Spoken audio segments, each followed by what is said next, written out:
Apocalypse, chapitre 18. Après cela, je vis descendre du ciel un autre ange, qui avait une grande autorité, et la terre fut éclairée de sa gloire. Il cria d'une voix forte, disant, « Elle est tombée, Babylone la grande. Elle est devenue une habitation de démons, un repère de tout esprit impur, un repère de tout oiseau impur et odieux, parce que toutes les nations ont bu du vin de la fureur de son impudicité, et que les rois de la terre se sont livrés avec elle à l'impudicité, et que les marchands de la terre se sont enrichis par la puissance de son luxe. Et j'entendis du ciel une autre voix qui disait, « Sortez du milieu d'elle, mon peuple, afin que vous ne participiez point à ses péchés, et que vous n'ayez point de part à ses fléaux. Car ses péchés se sont accumulés jusqu'au ciel, et Dieu s'est souvenu de ses iniquités. Payez-la comme elle a payé, et rendez-lui au double selon ses œuvres. Dans la coupe où elle a versé, versez-lui au double. Autant elle s'est glorifiée et plongée dans le luxe, autant donnez-lui de tourments et de deuil.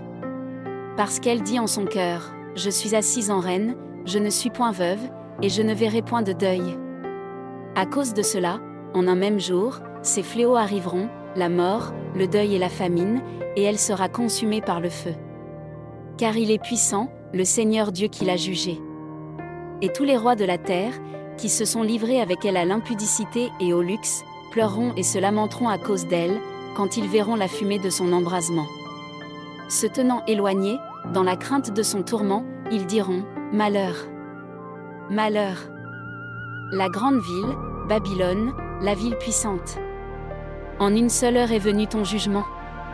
Et les marchands de la terre pleurent et sont dans le deuil à cause d'elle, parce que personne n'achète plus leur cargaison d'or, d'argent, de pierres précieuses, de perles, de fin lin, de pourpre, de soie, d'écarlate, de toute espèce de bois de senteur, de toute espèce d'objet d'ivoire, de toute espèce d'objet en bois très précieux, en airain, en fer et en marbre, de cinnamome, d'aromates, de parfums, de myrrhe, d'encens, de vin, d'huile, de fine farine, de blé, de bœufs, de brebis, de chevaux, de chars, de corps et d'âmes d'hommes.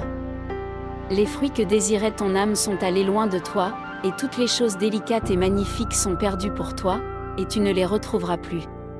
Les marchands de ces choses, qui se sont enrichis par elles, se tiendront éloignés, dans la crainte de son tourment, ils pleureront et seront dans le deuil, et diront, « Malheur! Malheur !»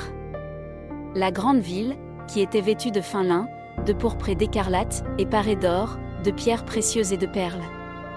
En une seule heure tant de richesses ont été détruites. Et tous les pilotes, tous ceux qui naviguent vers ce lieu, les marins, et tous ceux qui exploitent la mer, se tenaient éloignés, et ils s'écriaient, en voyant la fumée de son embrasement, quelle ville était semblable à la grande ville. Et ils jetaient de la poussière sur leurs têtes, ils pleuraient et ils étaient dans le deuil, ils criaient et disaient, « Malheur! Malheur! » La grande ville, où se sont enrichis par son opulence tous ceux qui ont des navires sur la mer, en une seule heure elle a été détruite. Ciel, réjouis-toi sur elle.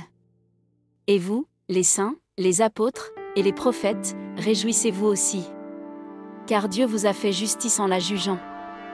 Alors un ange puissant prit une pierre semblable à une grande meule, et il la jeta dans la mer, en disant, « Ainsi sera précipitée avec violence Babylone, la grande ville, et elle ne sera plus trouvée. Et l'on n'entendra plus chez toi les sons des joueurs de harpe, des musiciens, des joueurs de flûte et des joueurs de trompette, on ne trouvera plus chez toi aucun artisan d'un métier quelconque, on n'entendra plus chez toi le bruit de la meule, la lumière de la lampe ne brillera plus chez toi, et la voix de l'époux et de l'épouse ne sera plus entendue chez toi, parce que tes marchands étaient les grands de la terre, parce que toutes les nations ont été séduites par tes enchantements, et parce qu'on a trouvé chez elles le sang des prophètes et des saints et de tous ceux qui ont été égorgés sur la terre.